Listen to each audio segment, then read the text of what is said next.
21st of June, Rabbi Furst, Pierke Avos, conversion of Ruth.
Morning, Lou. Good morning. How are you? Baruch Hashem.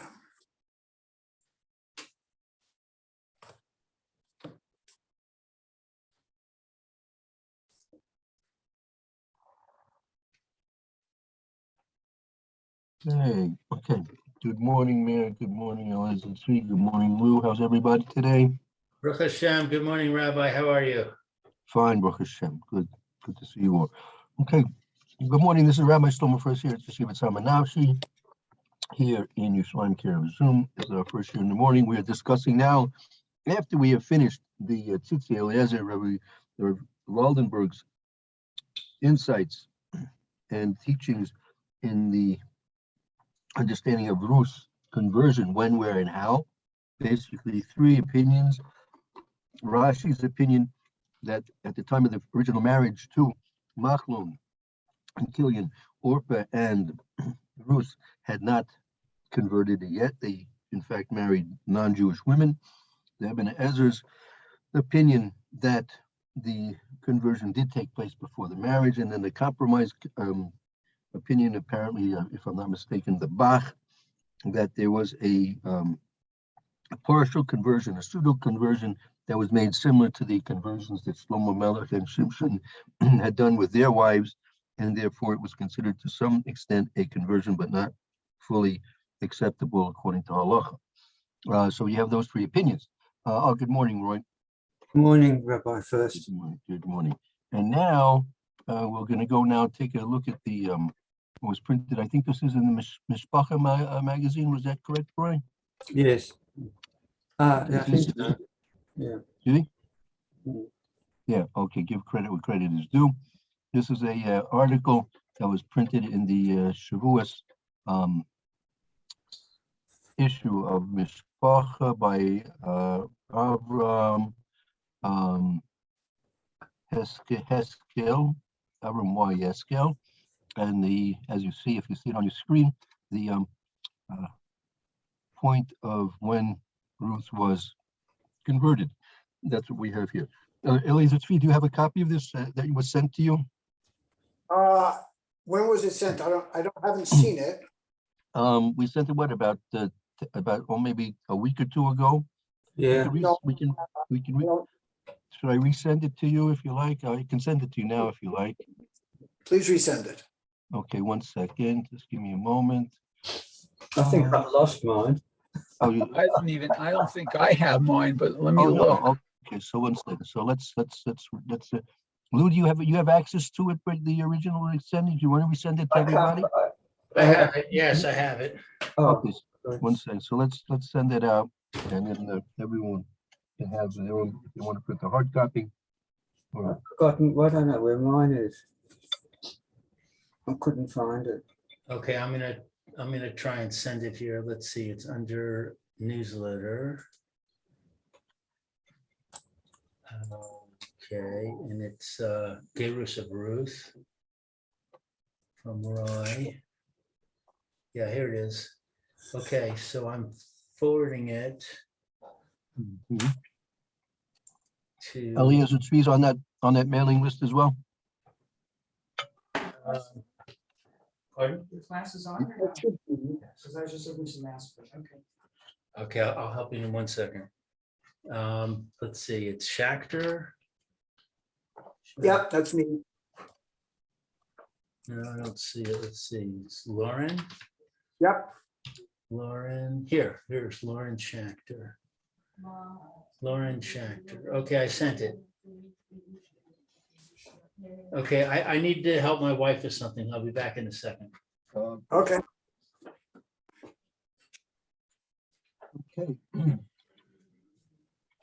Who would like to read? Anyone wants to take the initiative? And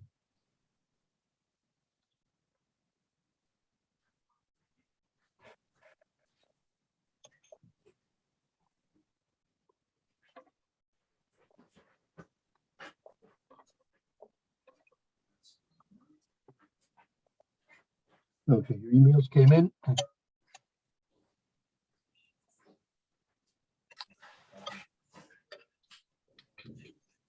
So what's it say before? Okay, I'm back. There we go. Okay.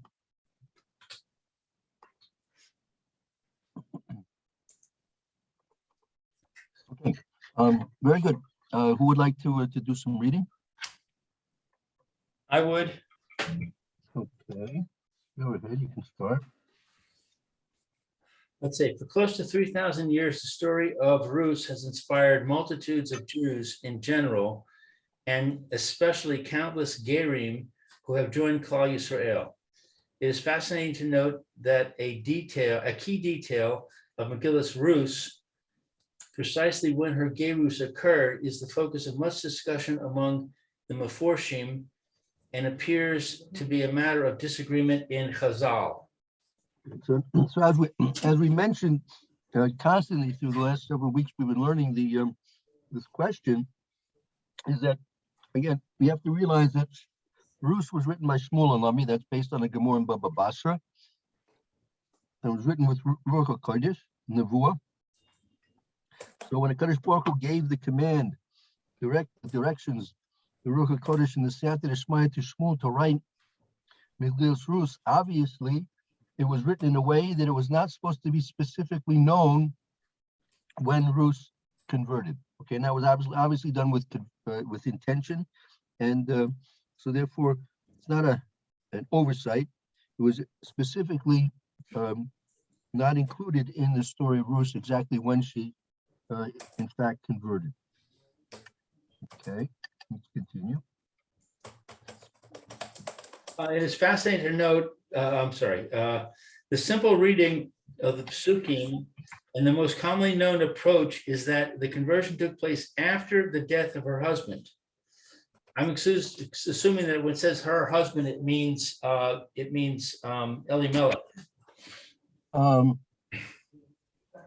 I think we're talking about Ruth after the death of Machlon. Okay, so the next sentence, as a broken-hearted Naomi grieving for the loss of her husband and both her sons headed back to Eretz Yisrael, she entreated her daughters-in-law not to join her.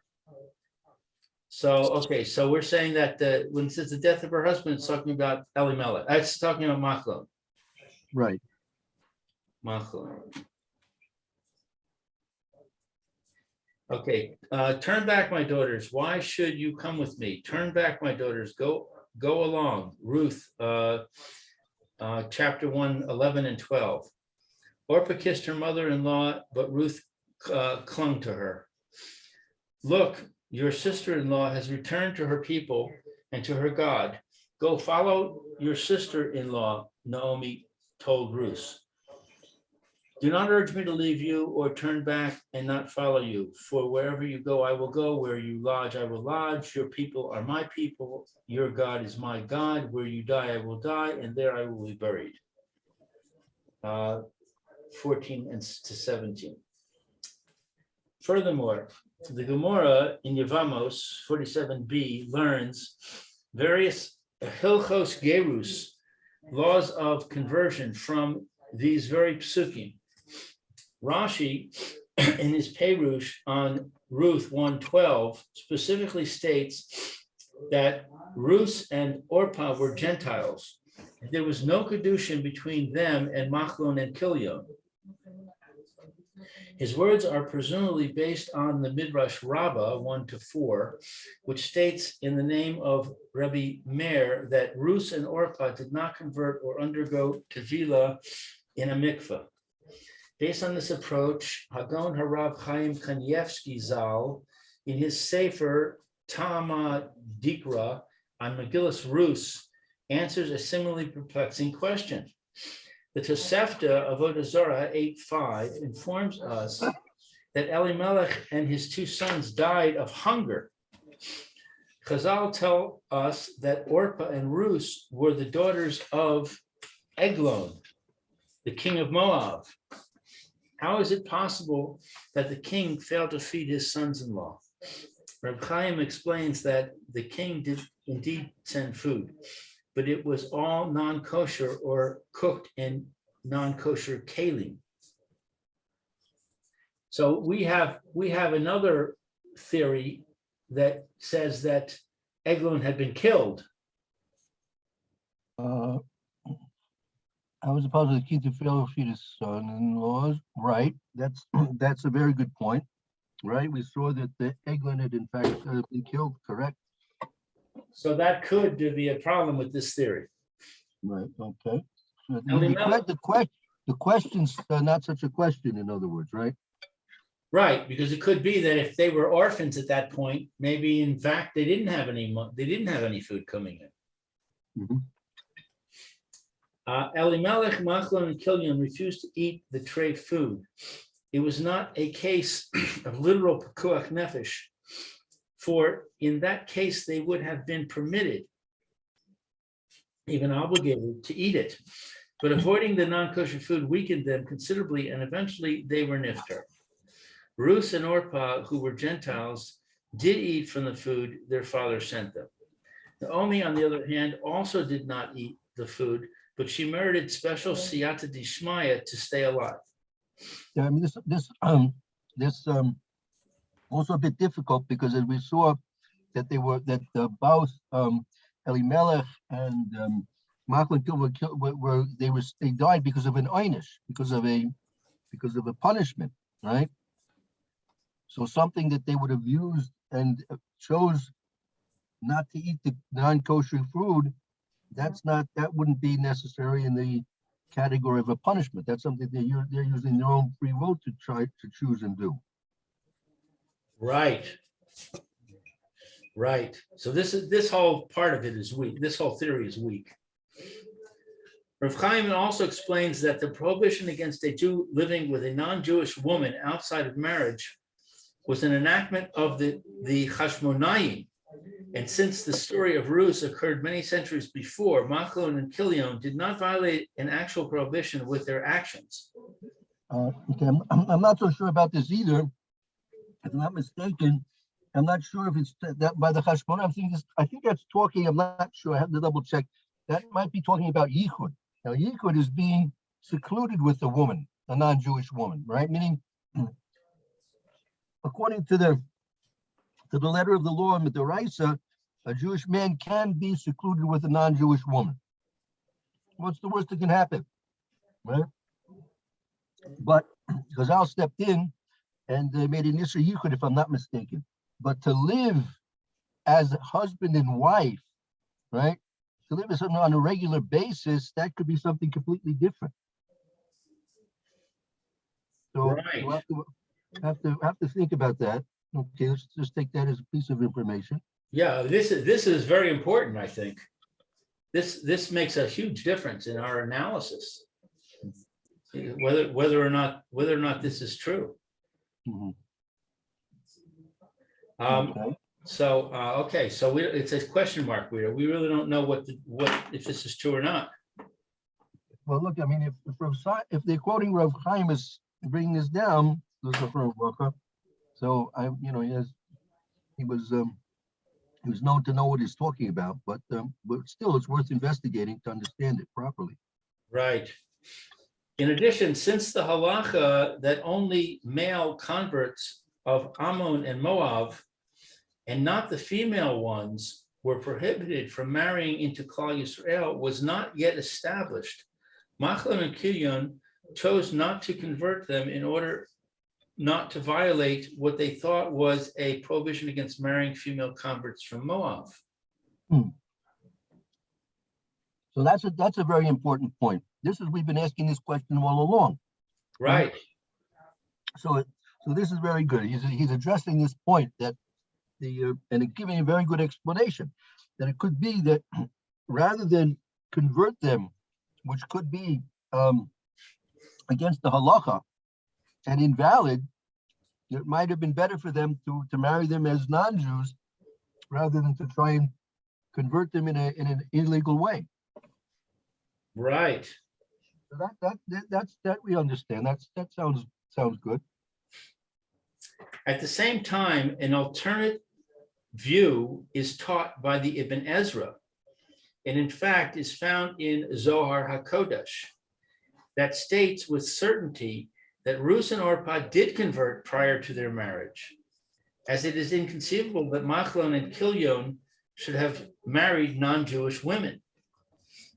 Yet each of these approaches seems to need explanation. The Zohar HaKodesh, Zohar Chadash Rus, itself asks how this approach can be reconciled with the words of the Megillah. Rabbi Pedos asked the son of Rav Yossi, Pedas. Pedas? Rabbi Pedas, right, Pedas.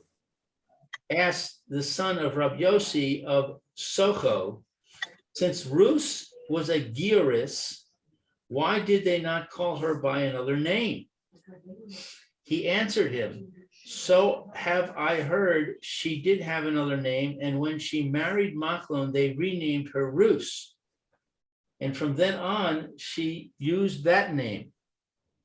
So that's a very significant piece of information.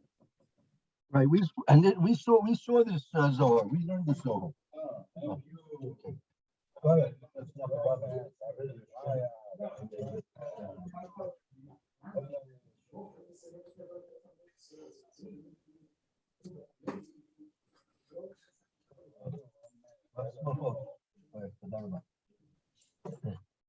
Sorry for the interruption. Yeah. Lauren, I got a message that my message to you was blocked. It was? I don't know why. Says the response on the recipient address rejected. Huh. We'll talk after Shir. Okay, I'll have to try and send it to, send it to Lauren at isp.com. Maybe that's not, That would work. It's lauren.schachter@gmail. okay, So wait till after class. Wait till after Shir. Don't worry about it. okay, thanks. Thank you.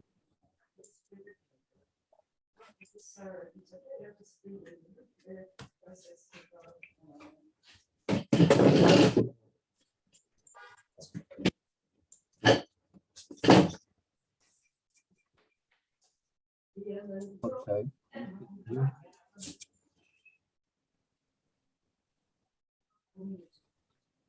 We ready to go on, Rabbi?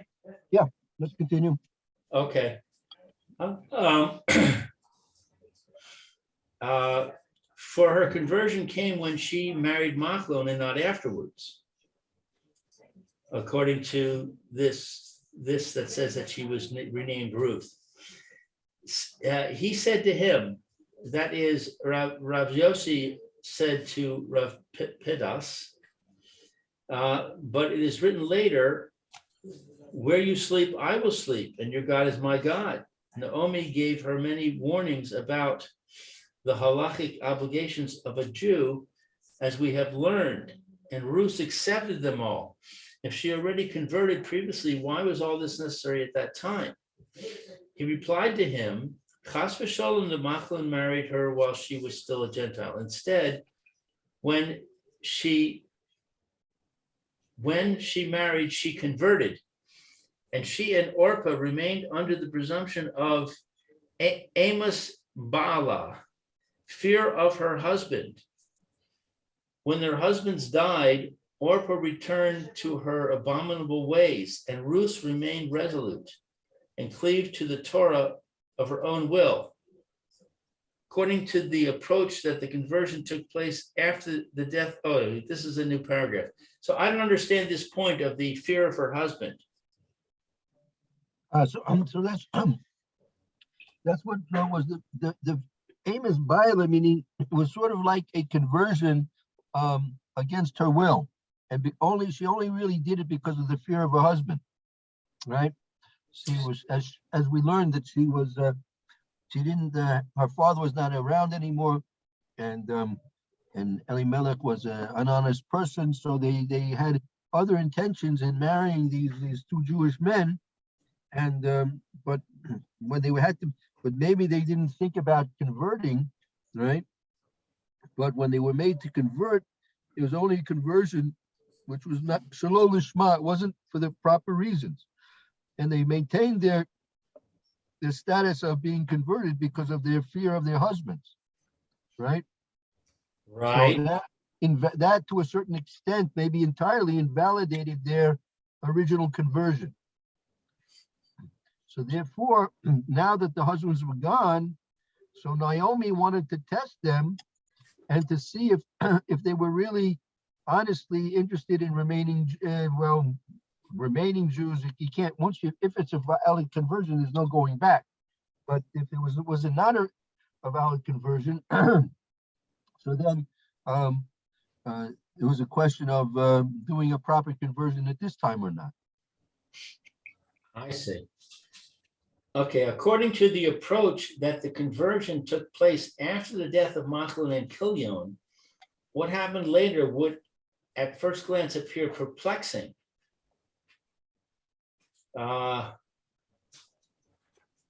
Naomi urged Ruth to go to Boaz in the hope that he would be the Goel, the Redeemer. Why? Who would marry Ruth and purchase the estates that previously belonged to Elimelech and Machlon?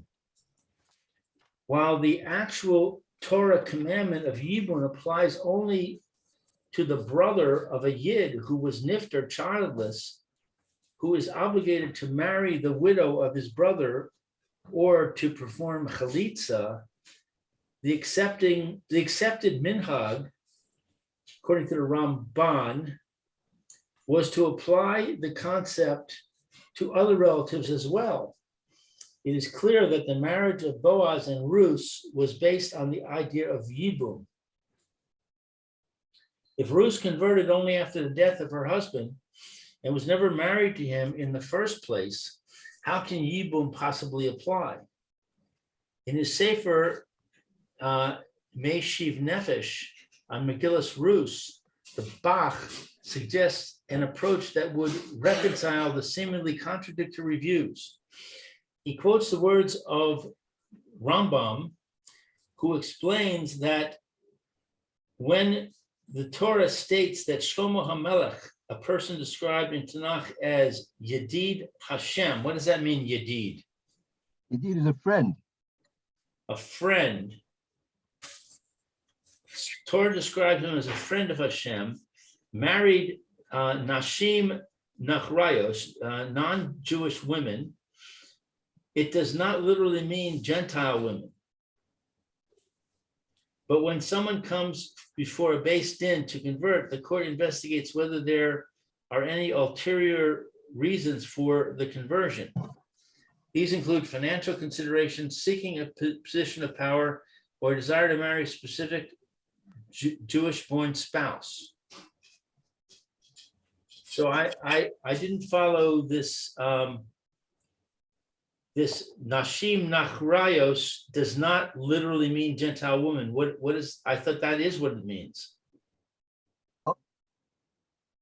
Well, it can also mean strange women, meaning they were strange. Meaning, if Shlomo Melech converted them, but didn't use the proper channels of Beis Din, So they were converted to a certain extent, but they were still, and they were called Nashim Nachraya, strange women, because they were from strange people other than the Jewish people.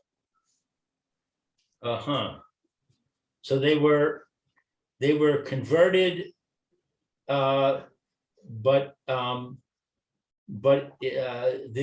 was a question about the motivation.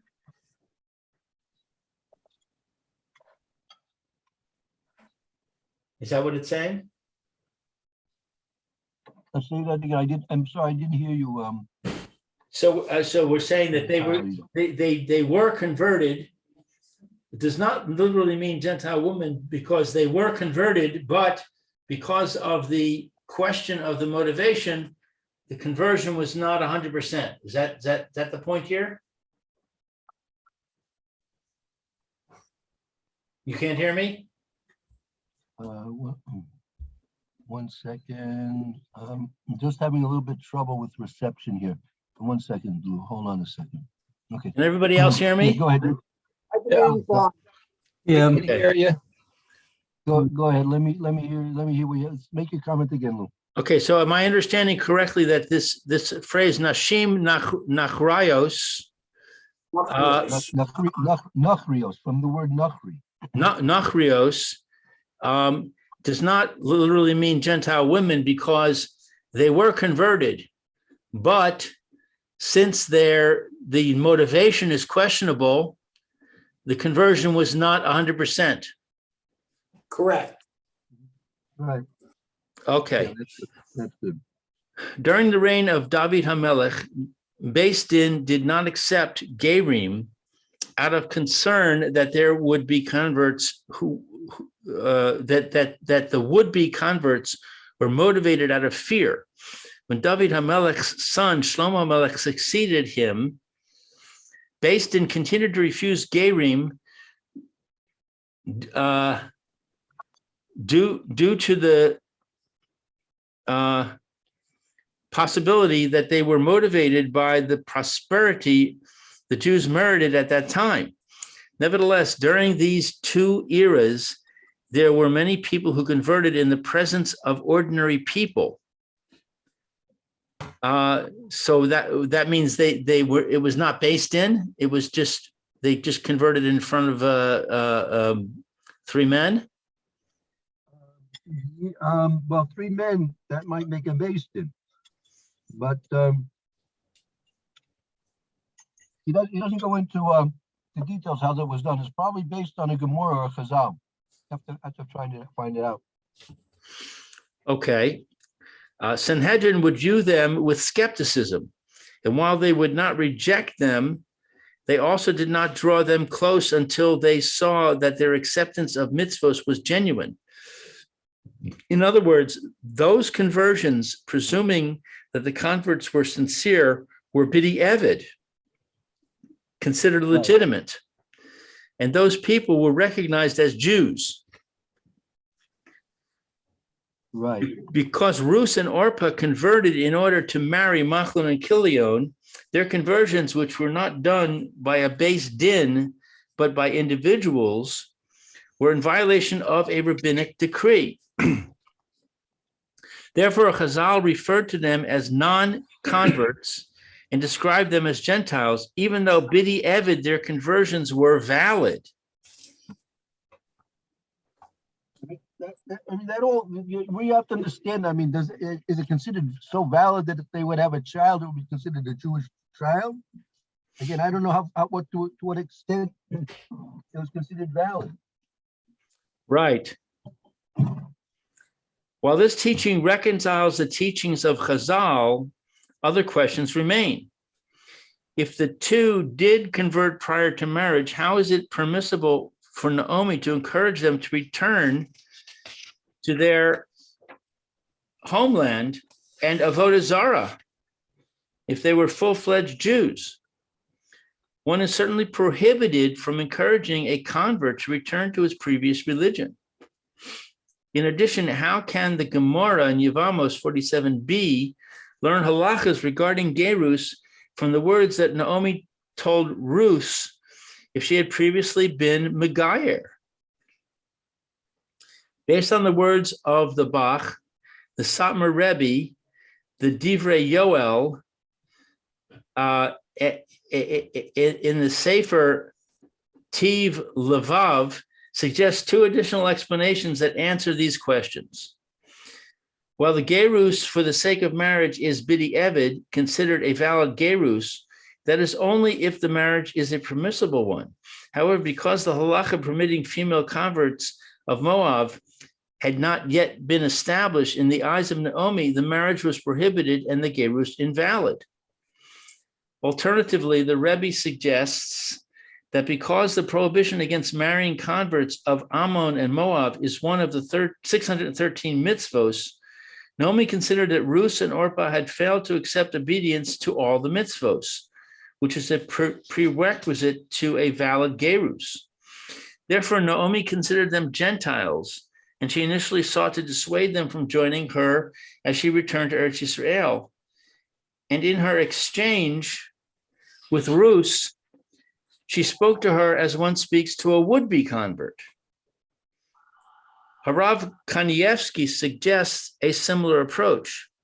Machlon and Kilyon were unsure of the halacha regarding female descendants of Moab, so the conversions were performed conditionally.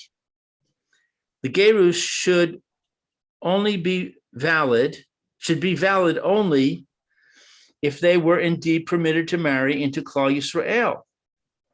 If not, the two would remain Gentiles.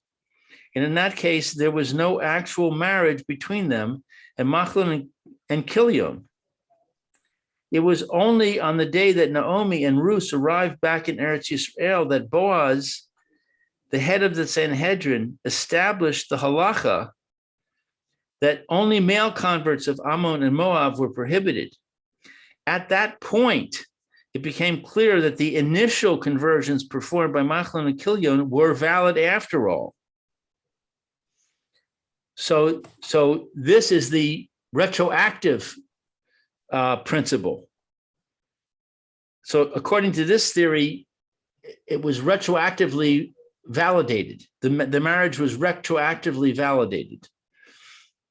In his Sefer Moadim Uzmanim, Harav Moshe Sternbuch Shlita devotes a tshuva to this subject and states, based on the Gemara of Amos 48a, that Ruth and Orpah were minors when they converted and married Machlon and Kilyon.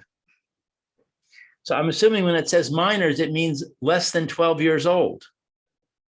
Correct. Right. Good, that's right. So we've always been saying that she was 40, but according to this theory, she was more like 20 when she returned to Israel, when she came to Israel with her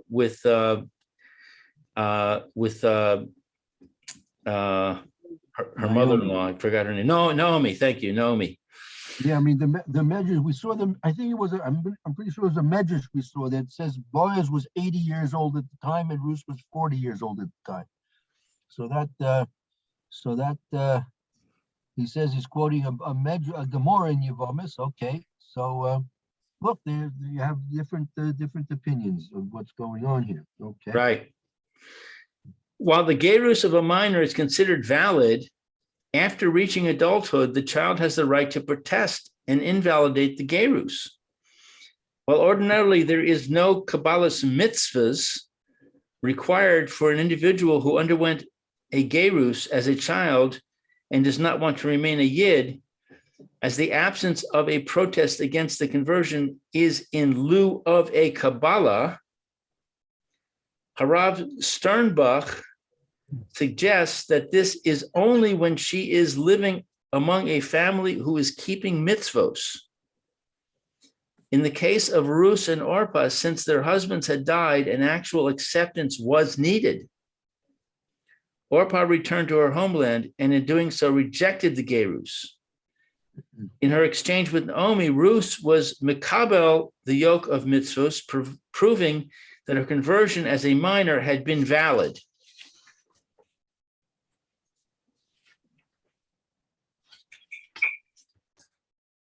Okay.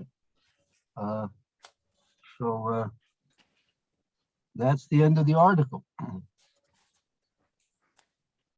So this last point or theory that they were minors reconciles a lot of our problems. Right. That's good. That could be very good. Yeah. Right. That might be a. You want to go through some of the problems this method, this Derek is helping in? Yeah, that might be helpful. Sure. So we have for example, we have the original question of the Zohar, that if Ruth converted, right? So she should have had a name change somewhere along the line. So according to this, she did in fact convert when she was a child. She was given a Jewish name when she was a child, right? Right. So that wouldn't be a question, right? One of the questions we were dealing with was, how could Naomi suggest, if they had converted, how could Naomi suggest that they leave and not remain Jewish? You can't, once a person's taken non-conversion, can't suggest to them that they renege on their being converted. There's no such thing as reneging on their conversion. So this would be an answer to that also. That would be under normal circumstances. But here, where there was no, it was needed a new Kabbalist mitzvah because they were converted when they were minors. That would be an answer to that as well. Naomi didn't do anything wrong. She was simply testing and verifying the Kabbalist mitzvahs, which is necessary under this certain circumstance, that they should renew their vows, so to speak, of being true to the Jewish people. And also it might explain why she refers to them as her daughters-in-law. And my daughters, that and she Right. she's Exactly. considering them to be her daughters because they were converted as minors. So that conversion has a certain weight to make her refer to them as daughters. Right. But nevertheless, she's got to turn them away because she's treating them as would-be converts because they've got to make the acceptance. Right.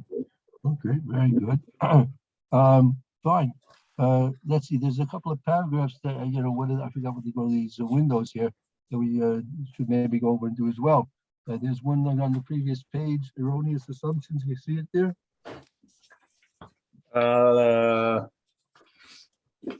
Erroneous assumptions. Yes, I see it. That's on page 4, if I'm not mistaken. Yeah, okay. At the time of the story of Ruth, the halacha transmitted to Moshe Rabbeinu on Har Sinai, limiting the ban on marrying converts from Ammon and Moab to male members of those nations had been all but forgotten. So the halachic status of female converts from Moab seeking to marry into Klal Yisrael was unclear. Thus, the refusal of Ploni Almoni, who was the closer relative to Ruth's late husband Machlon, to marry Ruth is easily understood. Boaz, the elder and leader of the generation, clarified the halacha and married Ruth. Hours later, Boaz was niftar.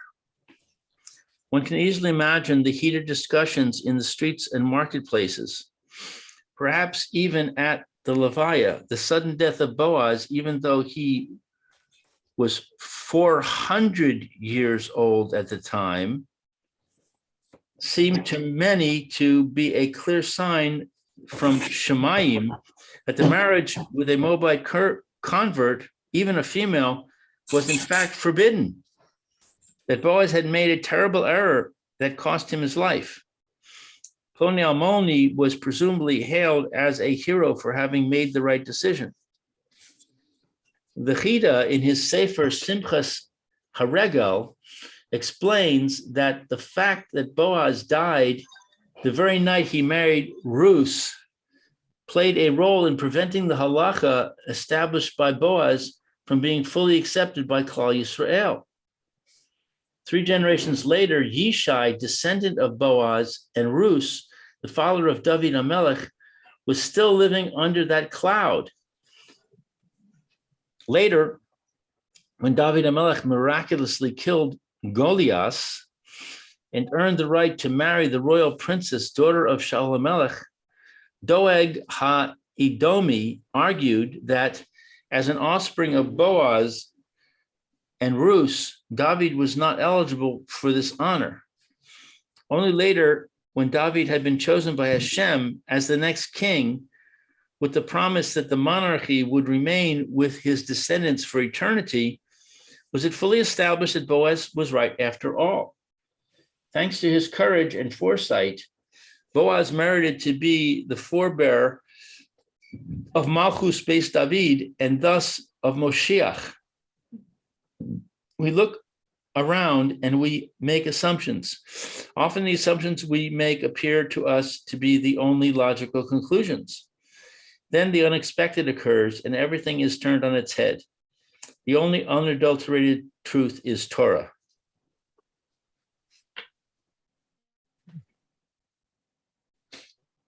All right. Okay, that's good.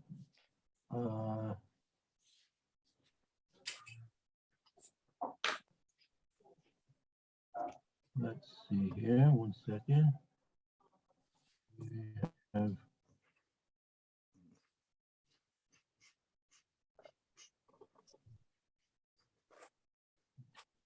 there's one more thing we left out here. Let's see.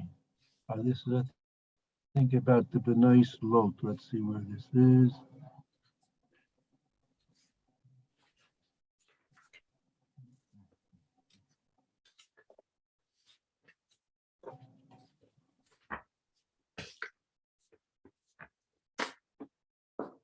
This is the truth from the truth from the world of truth. We can go through just give a little bit more background.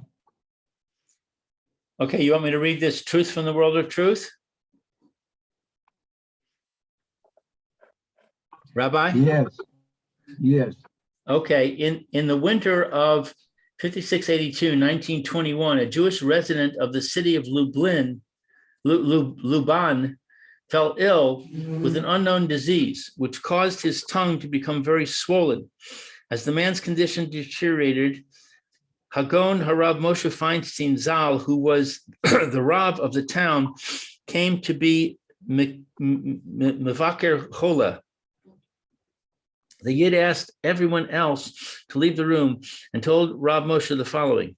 The previous week had been Parshas Vayera, and he had remarked that he didn't understand how it was possible that the daughters of Lot merited the Mashiach would emerge from their descendants. How were they not embarrassed to reveal that what they had done and to announce to the world that their sons were born from their own father? He proceeded to speak about them in a very disparaging way. That night, he had a dream in which 2 elderly women, their faces and heads covered, appeared saying that they were the daughters of Lot. They said they had heard what he had said about them and had come from Olam Ha'emes to answer him. They told him that as relatives of Avraham Avinu and as individuals who had been miraculously extracted from Sodom, they could have claimed that the birth of their respective children was supernatural. They could have established a new false religion akin to the one that would be established many centuries later and based on the same claim. In order to inform the world that every child is born from a human father and a mother, they named their children Ben Ami, patriarch of Ammon, and Moab, to make it clear who the children's father was. In this Zechus, they merited that the true Mashiach will descend from them. They further informed the Yid that because he had committed a grievous sin by speaking about them in such a disparaging way, he would be punished, Mida Keneged Mida. The same way the Meraglim died. Upon finishing his story, he turned his head and was niftar. The Sifrei Kabbalah, the Ben Ish Chai, quotes the Sefer HaKaneh. See also Alshich on Megillus Rus, teach that the neshama of Rus first came down to this world as the older daughter of Lot. Then it came down as Tamar, the daughter-in-law and later wife of Yehuda. The third time it came down as Rus. Okay, there you go. Wow. Yeah. Okay, any comments or questions? Well, this is kind of a side point, but